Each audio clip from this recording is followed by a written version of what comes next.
My beloved child, there are moments in your life that seem completely ordinary. You move through them believing they are simply another part of time, another day following the one before it. But what if some of those moments are actually meeting places between the temporary world you can see and something eternal that you cannot yet understand? What you call tomorrow is not merely another day waiting to arrive. It may be a doorway that has been prepared long before you ever knew you were standing before it.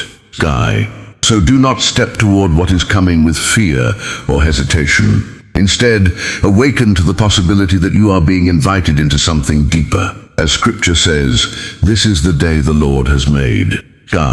We will rejoice and be glad in it. Every moment carries a meaning that may be far greater than you can understand right now. And even while you carry quiet burdens, private concerns, and questions you rarely speak aloud, you have not been forgotten. Those burdens you carry may feel like the very things separating you from God, but they can also become the places where you are heard most clearly. When you sigh because you cannot find the right words, when your thoughts remain trapped inside because you do not know how to express them, you are still understood. Before they call, I will answer. While they are still speaking, I will hear. Isaiah 65:24. The silence around you does not mean that you are alone. The night ahead, then, is not simply a period in which your anxieties continue pressing against you. It is a place where those anxieties can be transformed. The change is not merely about circumstances becoming different on the outside. It reaches deeper into the hidden places within you, where fear, disappointment, and uncertainty have taken root. That is where light can begin to enter, even into places you thought would always remain dark. Perhaps there are dreams you once held tightly that now feel distant. Perhaps there were prayers that burned within you for a long time, but after waiting without seeing an answer, you slowly stopped mentioning them. You may have convinced yourself that those hopes were forgotten. But the message of the transcript is clear. What has been placed into God's hands through faith has not simply disappeared because time passed. Hebrews 6:10 reminds us that God does not forget the work and love shown toward him. What appears silent does not necessarily mean something has died. Sometimes it means something is being nurtured where you cannot see it. And when the appointed time arrives, what seemed lost may rise again, not necessarily in the exact form you once imagined, but with new life, greater depth, and greater maturity. Think about Joseph. He was thrown into a pit and sold as though his life had little value.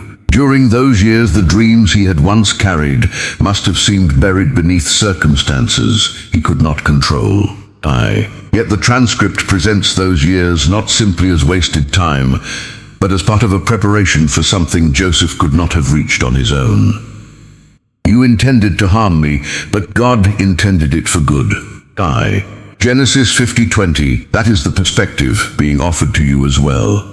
The seasons that look like loss, delay, or disappointment are not necessarily abandonment. They can become seasons of preparation. Things may be happening beneath the surface that you cannot yet recognize, and the very circumstances you struggle to understand may eventually become part of a greater story. So when the next moment arrives, do not carry doubt into it as though you must face everything alone. The transcript repeatedly returns to this promise. You are not placed anywhere without God's presence. Even in the deepest darkness, there is a way forward. Isaiah 9:2 speaks of people walking in darkness who see a great light. That light is not presented merely as something outside you, but as something that can become alive within you when you allow God to work. There will be days when waiting feels pointless. You may work, pray, hope, and continue moving forward without seeing a clear result. But waiting, according to the message of this transcript, is not wasted time. It can be the season in which your heart is widened, softened, and prepared to carry what you have asked for. Sometimes receiving something too early can turn what should have been a blessing into a burden. Ecclesiastes 3:1 says, "There is a time for everything and a season for every activity under heaven." Guy, you are not simply moving through an endless repetition of ordinary days.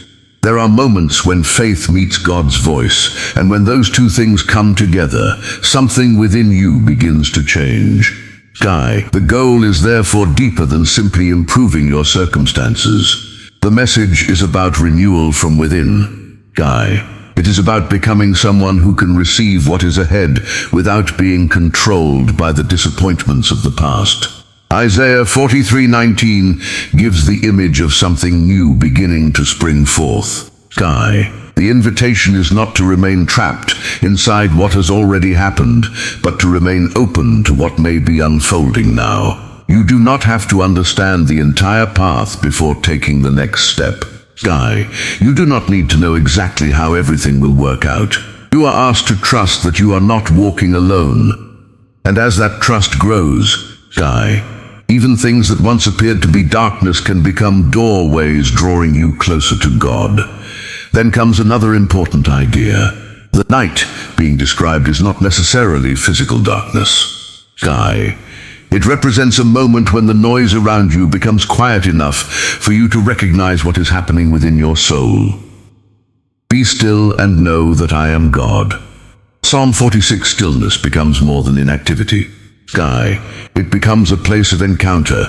You may have mistaken quiet seasons for God's absence. You may have wondered why there was no obvious answer, no dramatic sign, and no clear explanation. Guy, but the transcript suggests that silence can sometimes be the very place where deeper work is taking place. Isaiah 55:8 reminds us that God's thoughts and ways are beyond our own understanding. Remember Samuel. Guy, as a young boy in the temple, he heard a voice but did not immediately recognize who was calling him. 3 times he went to his teacher before he understood what was happening.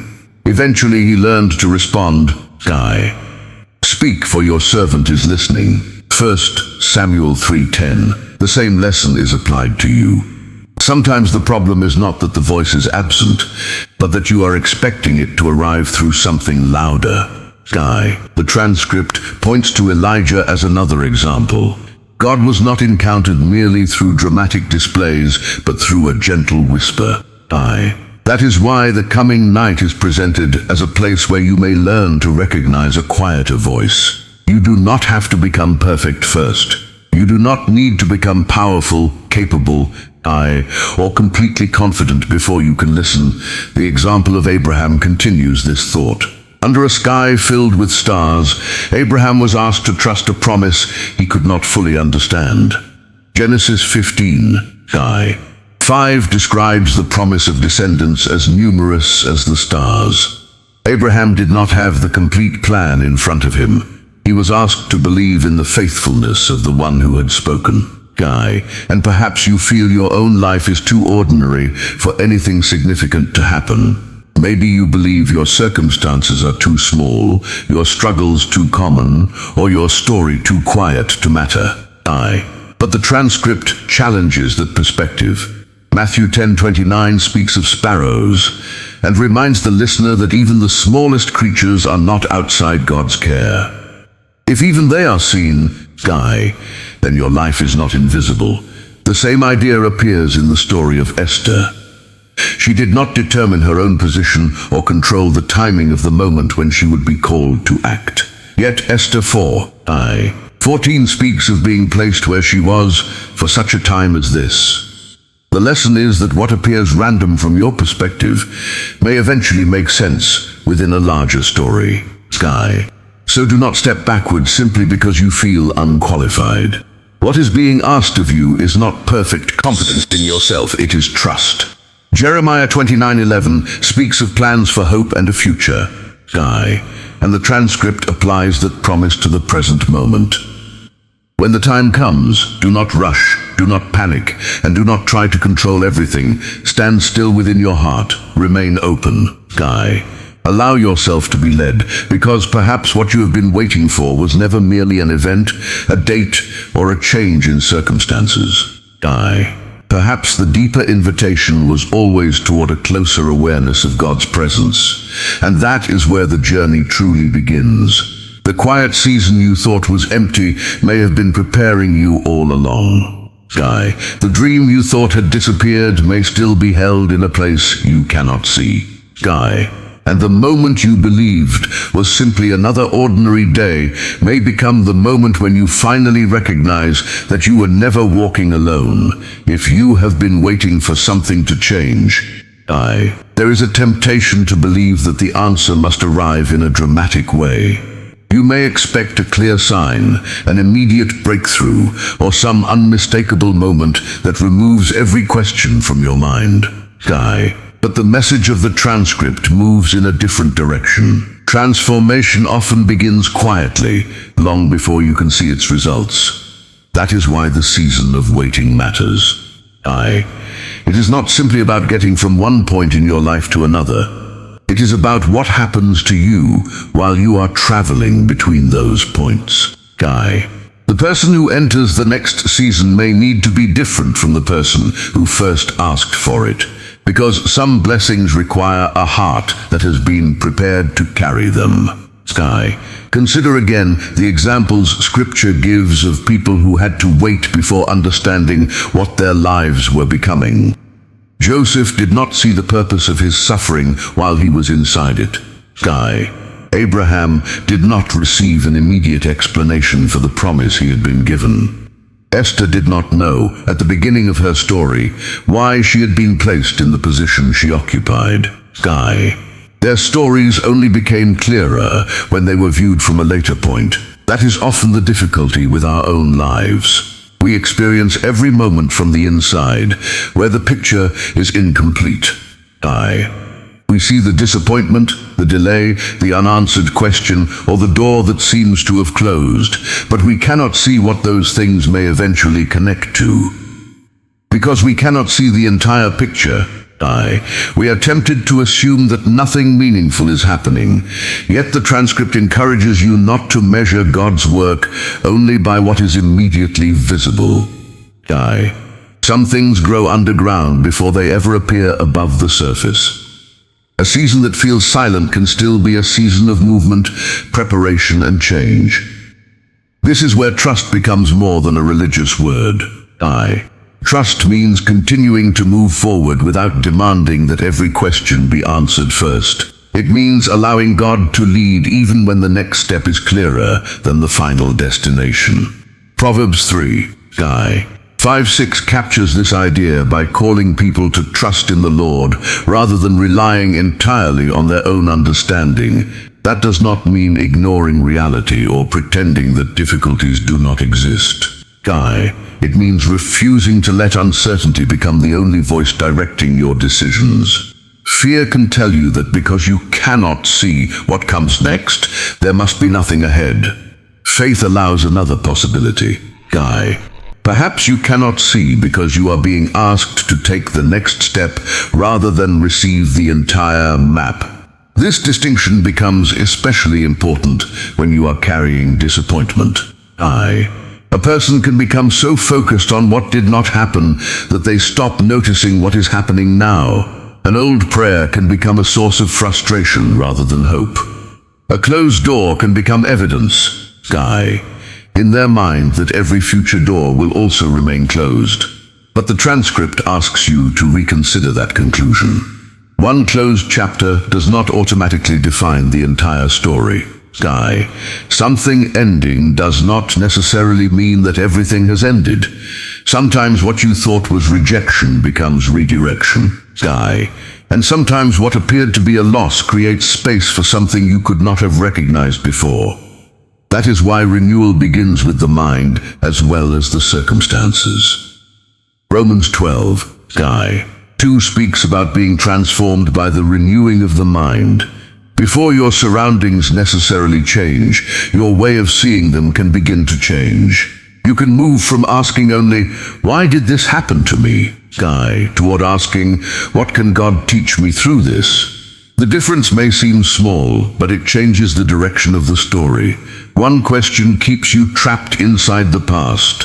The other opens you toward the future. It does not erase the pain or pretend that every difficult experience was good.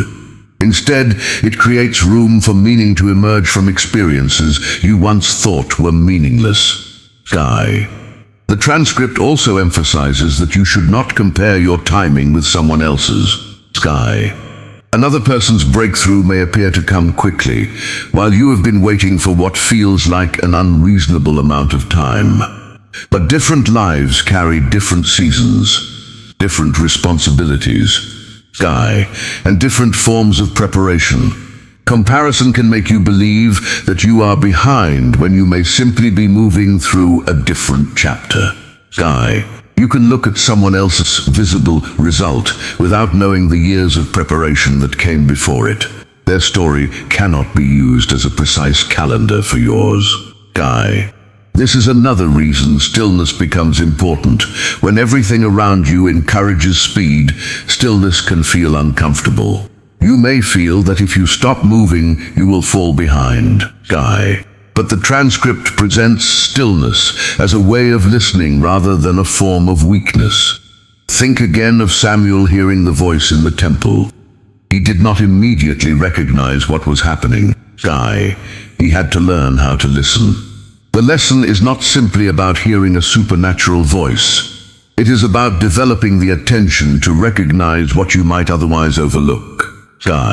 Your own life can become so crowded with noise that even an important realization can pass unnoticed. Notifications, opinions, fears, plans, and constant activity can fill every quiet space. Then when an important moment arrives, you may be too distracted to recognize it. That is why the invitation is to create room. Not necessarily by escaping your responsibilities, but by allowing moments in which you can think, pray, reflect, and listen. When the external noise becomes quieter, the internal noise often becomes easier to understand as well. And this brings the story back to the idea of the doorway. A doorway is not the destination itself. It is the point between where you have been and where you are going. Standing before it can feel uncertain because one side is familiar and the other side is unknown. You may already be standing before such a doorway without realizing it. Perhaps a decision is approaching. Perhaps an old way of living no longer fits. Perhaps something inside you has begun to change, even though nothing dramatic has happened outside. The transcript asks you not to dismiss these subtle movements simply because they are quiet. Sometimes the first sign of renewal is not excitement. Sometimes it is a growing inability to remain satisfied with what once felt normal. You begin to recognize patterns that no longer serve you. You notice attitudes, habits, or fears that you once accepted without questioning. That awareness can be uncomfortable, but it can also be the beginning of change. This is where the idea of preparation becomes personal. God may not simply be preparing circumstances around you. The deeper preparation may be happening inside you. Patience, humility, courage, discernment, and trust are not developed instantly. They are formed gradually through experiences that often feel ordinary while they are happening. Joseph's story illustrates this clearly. The pit, the years of difficulty, and the eventual position he reached were not separate pieces of a story with no connection. From the later perspective, they became part of a sequence. The transcript uses that pattern to encourage the listener not to judge the current chapter before the story is finished. The same principle applies to the promises you are carrying. You may not know whether a particular dream will unfold exactly as you imagined it, and the transcript does not ask you to pretend that you do. Instead, it encourages you to place the uncertainty in God's hands while continuing to live faithfully in the present. That distinction matters because faith is not the same as controlling the outcome. You can hope deeply without demanding that reality follow a specific script. You can pray for something while remaining open to the possibility that the answer may look different from what you expected. Guy. And perhaps that is one of the hardest forms of trust. It is easy to trust when the path already makes sense. The deeper test comes when you must continue without knowing exactly where the road leads. Guy. So as this next season approaches, do not measure its value only by whether everything changes immediately. Pay attention to what is changing within you. Notice whether your fear is losing its control. Guy. Whether your patience is growing, whether your understanding is becoming deeper, and whether you are beginning to recognize the quiet ways in which you are being guided. Because the doorway ahead may not open with a dramatic sound. It may begin with something much smaller. A renewed thought, a restored hope, a quiet decision, or a willingness to take one more faithful step. And once you recognize that, you may begin to understand that the waiting was not empty after all. My beloved child, there is another step in this journey that you must understand. Waiting is not simply about remaining still until something finally happens. It is about learning how to recognize what is happening inside you while you wait. There are things I may be preparing in you that you cannot measure from the outside, because true growth often begins where no one else can see it. You may look at your life and think that nothing has changed. The same questions may still be there, the same circumstances may still surround you, and the same hopes may seem distant.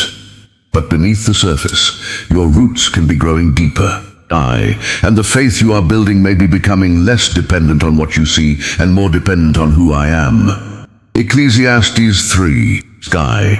1 reminds you that there is a time for everything and a season for every activity under the heavens. Think about how often you have measured your progress by visible results.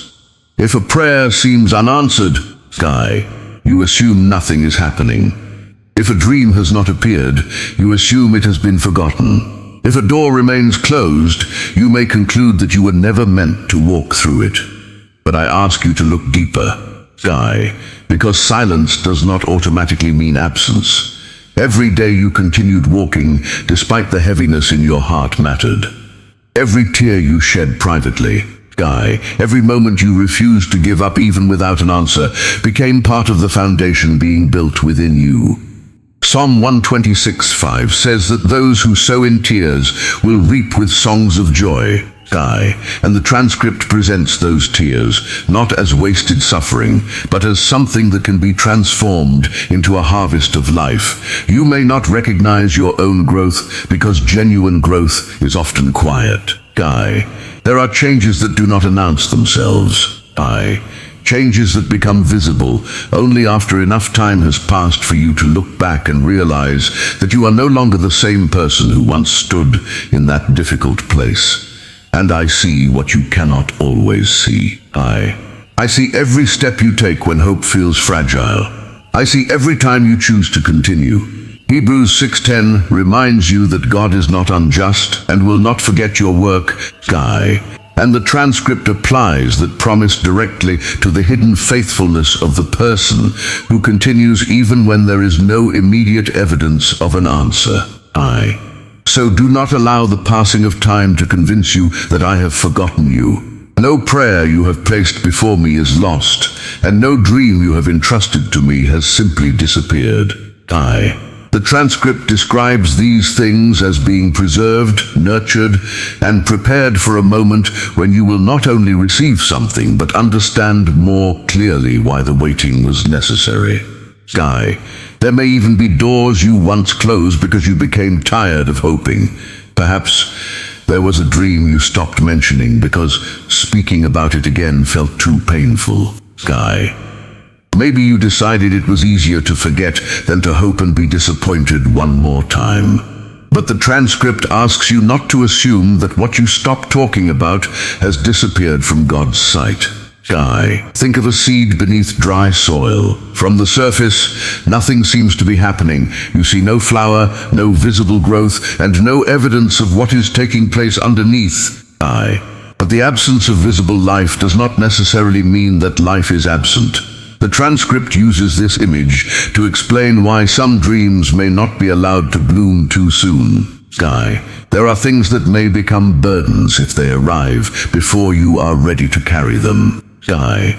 A young plant cannot simply be pulled from the ground before its roots are established and expected to survive strong winds and harsh conditions. In the same way, Sky.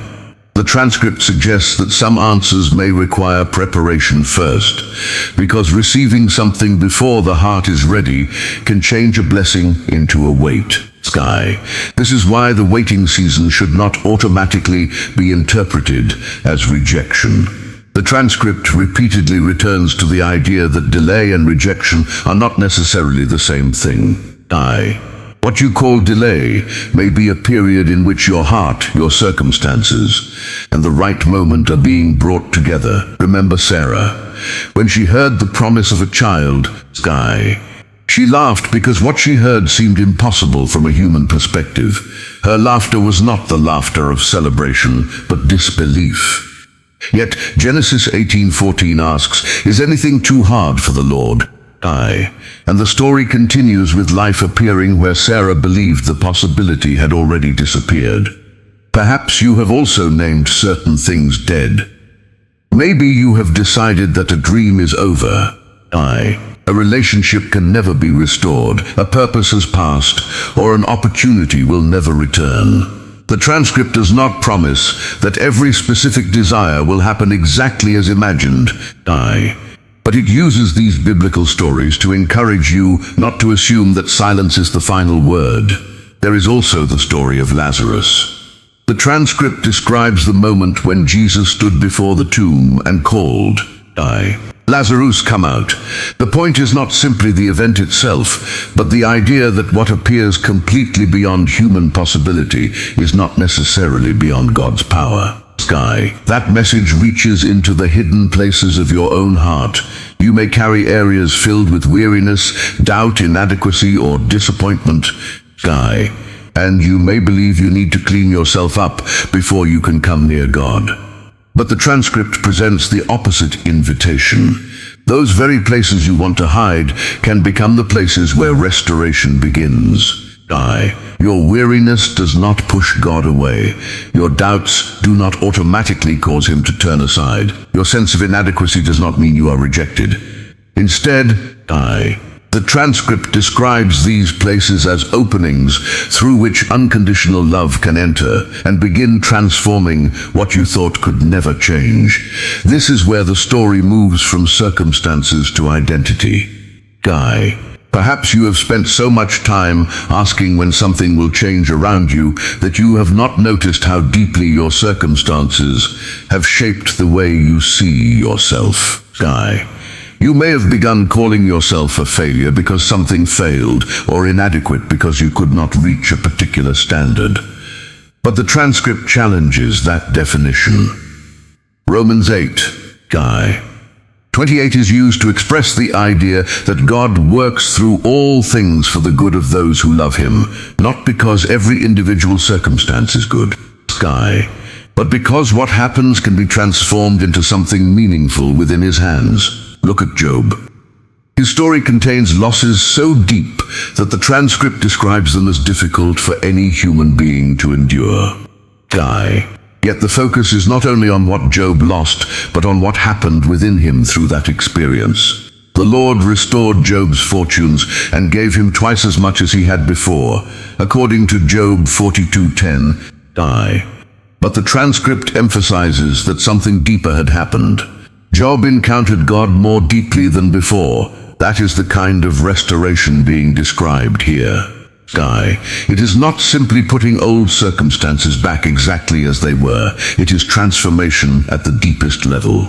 What once looked like a burden can become a place where you meet God, where you lay down fear and pain, and where your understanding of yourself and your life begins to change.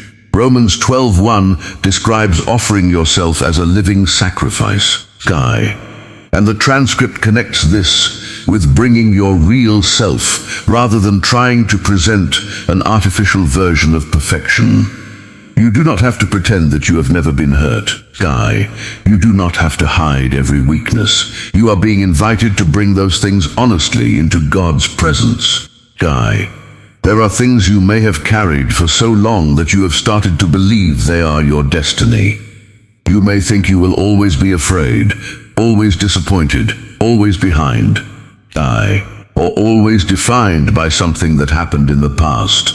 But the transcript makes a different claim. Your destiny is not determined by what you carry, because what you carry can be transformed. Guy, what once caused you to lower your head in shame can eventually become part of a testimony of grace. What you once wanted to hide can become evidence that restoration is possible. Psalm 126. Guy. 5 returns to the image of tears becoming a harvest. Not because suffering itself is good, but because the transcript presents God as capable of transforming what was painful into something that carries meaning. And this changes the way you look at your past. You do not have to erase every difficult chapter in order to move forward. You can allow those chapters to become part of the story without allowing them to become the definition of who you are. That is why the transcript says not to hold on to the past as an identity. Allow restoration to reach deeper than your circumstances. Allow it to touch the way you think, the way you see yourself, and the way you understand everything you have walked through. Because the next part of this journey is not only about what may be restored. It is about discovering something that was there before your achievements, before your failures, before anyone praised you or criticized you, and before you ever learned to measure yourself by the standards of the world. It is your worth. And the deeper you go into that truth, the more you begin to understand that your value was never waiting for a future achievement to make it real. My beloved child, there is a truth you have carried since the very beginning, but it has often been buried beneath expectations, disappointments, and the voices that tried to tell you who you are. Before you measured yourself by success or failure, before you compared yourself to anyone else, your worth already existed. It was never created by your achievements and has never been erased by your mistakes. Remember the words spoken over creation. God saw all that he had made, and it was very good. Genesis 1:31. The transcript reminds you that these words are not presented as something that belongs only to the beginning of creation. They point toward the truth that you were formed within God's good intention, and your value begins there, not in what you managed to accomplish. Yet I know there are days when that truth feels difficult to believe. Repeated mistakes, quiet disappointments, criticism from others, and the harsh judgments you place upon yourself can slowly become a constant whisper saying that you are not enough. After hearing those voices long enough, they can begin to sound like truth. But the transcript makes an important distinction. Those voices are described as echoes of fear and of the world around you, not the voice of God. The true voice is the one that says, I have called you by name. You are mine. Isaiah 43:1. That identity comes before every label life has tried to place upon you. Think about how many definitions you have accepted without realizing it. You may have looked at your grades, your position in life, the praise you received, or the criticism that stayed with you much longer than it should have. Little by little, those things became the way you measured yourself. Perhaps you spent years trying to earn acceptance. You wanted someone to notice your effort, recognize your value, or finally tell you that you were enough. But when those moments did not happen as you expected, disappointment turned inward, and you began believing that something was wrong with you. The transcript invites you to stop building your identity on those changing standards. Before you were ever striving to prove yourself, love had already reached you. Jeremiah 1:5 says, Before I formed you in the womb, I knew you. That means your life was known before your performance ever became part of your story. No human standard can define you more truthfully than the one who created you. Guy. That is why the invitation here is not simply to feel better about yourself. It is to learn to see yourself through God's eyes instead of through comparison. Psalm 37:7 says, Guy. Be still before the Lord and wait patiently for him. The transcript uses this verse to suggest that stillness is not only about resting from activity. Guy. It becomes a place where you stop chasing approval long enough to realize that God never stopped seeing you. Imagine standing before a mirror for years that always distorted your reflection. Eventually, Guy, you would believe the distortion was real. The transcript suggests that comparison, fear, and disappointment often become that distorted mirror, convincing you that you are less valuable than you truly are. Guy. Then it points to Peter. Peter boldly declared his loyalty, yet denied Jesus 3 times during one of his weakest moments. From Peter's perspective, failure seemed final. He could have believed that his mistake had permanently defined him. But after the resurrection, Jesus did not begin with condemnation. According to John 21:17, he simply asked Peter, "Do you love me?" Guy. The transcript emphasizes that Jesus did not make Peter's failure the center of the conversation. Instead, he created room for restoration. That same pattern is presented as an invitation to you. Guy. God is not asking you to earn your way back through perfect behavior. He is inviting you to return honestly, even if all you can offer is a willing heart. Guy. Perhaps there are moments when you withdraw because shame convinces you that distance is safer. You begin feeling like your life is unfinished, like scattered pieces that can never become whole again. Guy. But the transcript says that even a quiet whisper of, "Lord, here I am," becomes the beginning of restoration. This restoration is deeper than repairing damaged circumstances. It reaches into identity itself. Guy. It changes the way you see your failures, your future, and your place in God's story. 2 Corinthians 12:9 says, "My grace is sufficient for you, for my power is made perfect in weakness." The transcript uses this verse to remind you that weakness is not proof that you have lost your worth. Instead, it can become the place where grace becomes most visible. That means you never had to become perfect before becoming valuable. Your value existed before your accomplishments, before your successes, and even before your struggles. The invitation becomes deeply personal here. Open your heart, not because God needs to discover who you are, but because you need to rediscover how he already sees you. Let him remove the false labels you have carried for years. The transcript encourages you to let light enter places where you have quietly rejected yourself. Those hidden places, the ones filled with regret, insecurity or disappointment, are not beyond God's reach. They are precisely where his light begins changing the way you understand yourself. As that happens, something remarkable begins to shift. You stop seeing yourself as a collection of failures. Instead, you begin seeing yourself as someone who is still being shaped day by day through love, patience, and grace. Walk forward then, not because every problem has disappeared, but because you know you belong to God. When that truth becomes rooted within you, circumstances lose the power to redefine your worth. The transcript returns again to the image of the prodigal son. He came home believing he deserved only the position of a servant. Shame had rewritten his identity long before he reached his father's house. But the father ran toward him. Luke 15:24 declares, "This son of mine was dead and is alive again." The transcript highlights that his identity had never disappeared, even while he believed it had. The father's embrace came before explanations. Love arrived before proof. That is the picture the transcript places before you. Your identity is not erased by your mistakes. And God's love is not diminished by the distance you have traveled. Now consider what this means for your everyday life. Every time you choose peace over comparison, truth over fear, and God's voice over the world's shifting opinions, you are stepping closer to the identity that has always belonged to you. This changes the questions you ask yourself. Instead of constantly wondering whether you are enough, you begin remembering whose voice has been speaking over your life from the beginning. And once that truth settles deeply into your heart, something else begins to happen. You stop living only for external approval, because you know your deepest identity is already secure.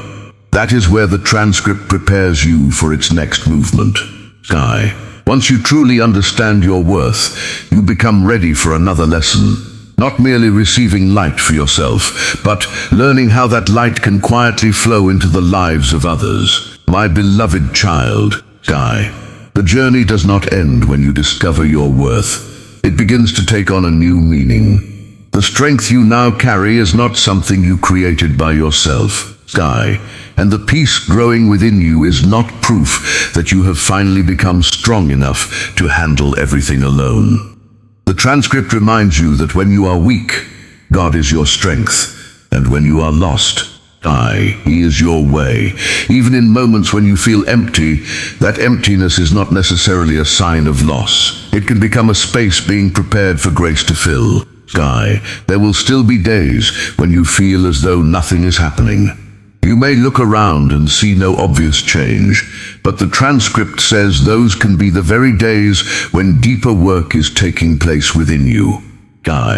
Psalm 46:10 calls you to be still and know that I am God, and the message uses that stillness to remind you that quiet does not mean abandonment. When you eventually look back, you may see the journey differently. The steep climbs, the unexpected turns, and the moments when you thought you could not continue may have brought you toward a place where you became more fully yourself in God. What felt like wasted time may become part of the very process through which your faith was strengthened. But there is another reason you have been brought through these experiences. The light you have received was never meant to remain hidden inside you. The transcript now turns outward and says that what you have experienced can become a source of hope for people who are weary, lost, or silently carrying their own pain. Matthew 5:14 says, "You are the light of the world." The transcript does not present this as a demand to become perfect before you can influence anyone. Instead, it says that you can carry light, precisely because God has been working through your real story, including the seasons of dryness, uncertainty, and darkness that you have already survived. You do not need to speak as though you understand everything. You do not need to present yourself as someone who has never struggled. Simply tell the truth about what you have experienced. About the seasons when you felt weak, about the moments when you were sustained, and about the ways your heart was touched in places you thought would remain dark. Revelation 12:11 speaks of overcoming through the blood of the Lamb and the word of testimony. This means your story does not have to be perfect to have meaning. In fact, the parts of your story that once made you feel ashamed may become the very parts that allow another person to realize they are not alone. When someone sees that you have walked through difficulty and still learned to hope, your life can quietly become an invitation. Imagine someone carrying fear and finding unexpected peace in your presence. Imagine someone who has lost hope, hearing you speak and sensing a steadiness that seems stronger than the circumstances around them. The transcript describes this kind of influence as something that does not need to be forced, because what God has placed within you is meant to overflow naturally. Matthew 5:16 says to let your light shine before others. But the transcript makes clear that this does not mean constantly announcing your faith or trying to impress people with religious language. Sometimes your life itself becomes the message through the choices you make, the way you respond under pressure, and the way you treat people when no one is watching. 2 Corinthians 3:3 describes believers as a letter from Christ, written not with ink but with the Spirit. Your life becomes that kind of letter when people can see that you have known brokenness, longing, wandering, and difficulty. Sky. Yet you are being renewed. Your transformation becomes visible not because you are performing it, but because it has begun to shape the way you live, and something even more powerful can happen through weakness. Sky. When people watch you face hardship without being completely crushed by it, they may begin to wonder what gives you that steadiness. The transcript connects this with 2 Corinthians 12:9. Sky. Where God's power is made perfect in weakness, those questions may never be spoken aloud. Someone may simply wonder how you continue standing, how you remain peaceful during storms, or what has allowed you to keep going. You do not need to force an answer upon them.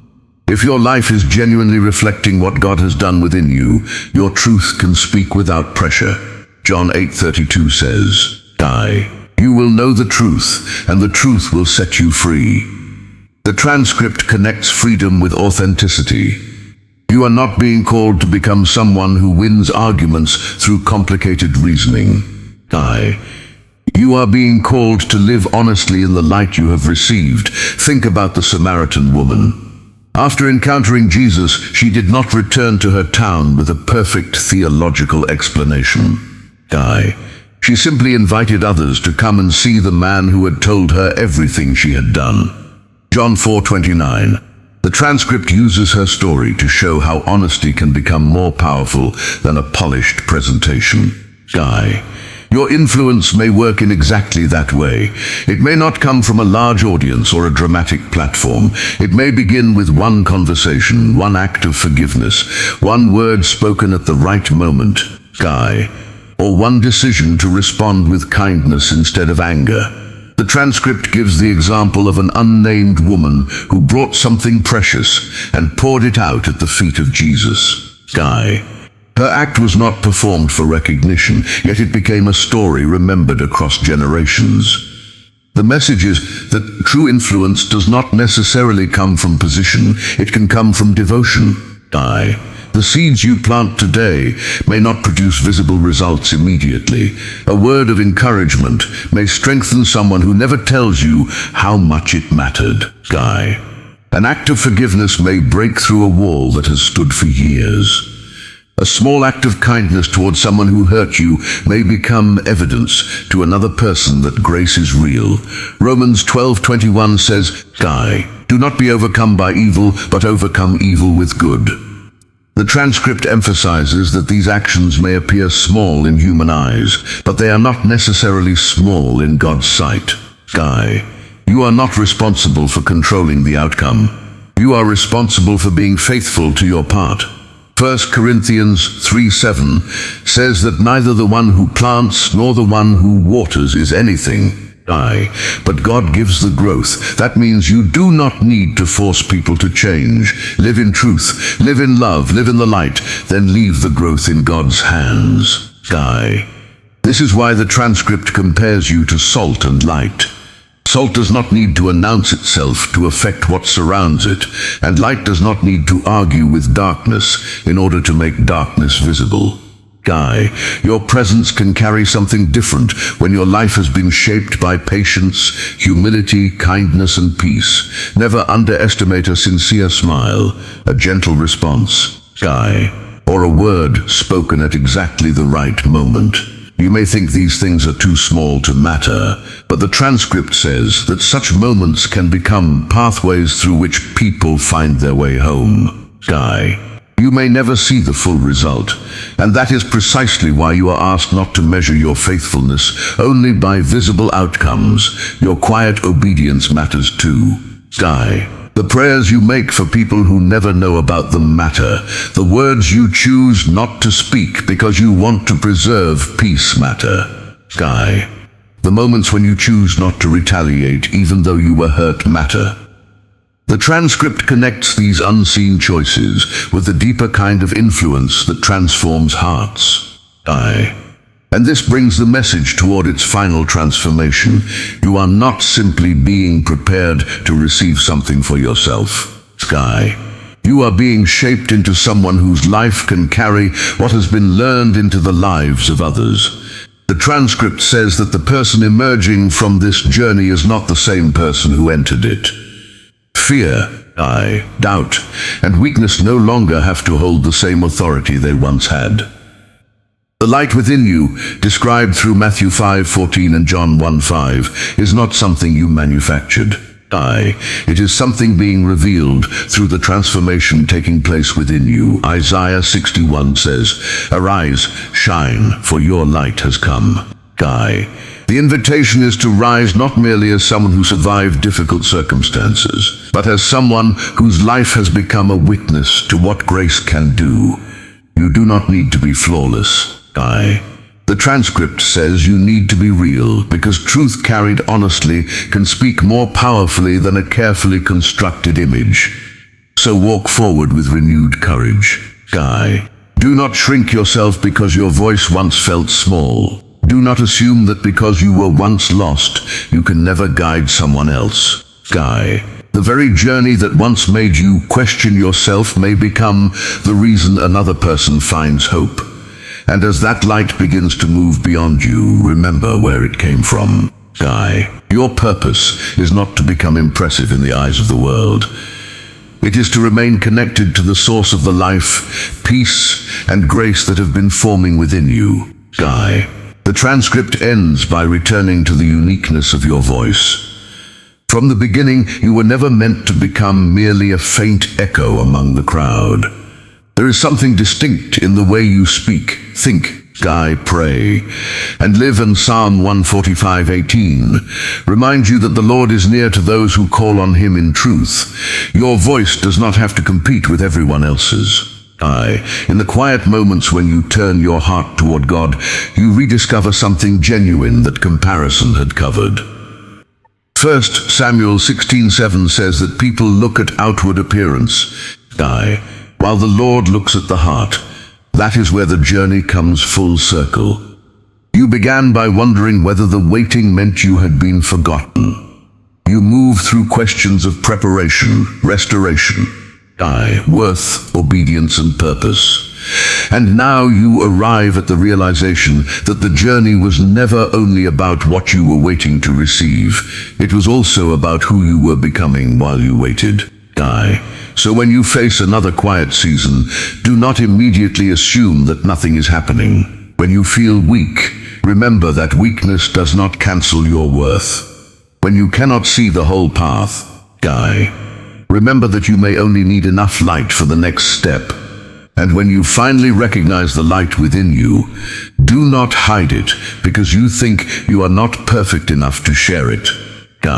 Let your life speak through kindness, patience, truth, forgiveness, and quiet courage. Let your story become a source of hope, not because every chapter was easy, but because you continued walking through the difficult ones. The transcript's final message is simple but profound.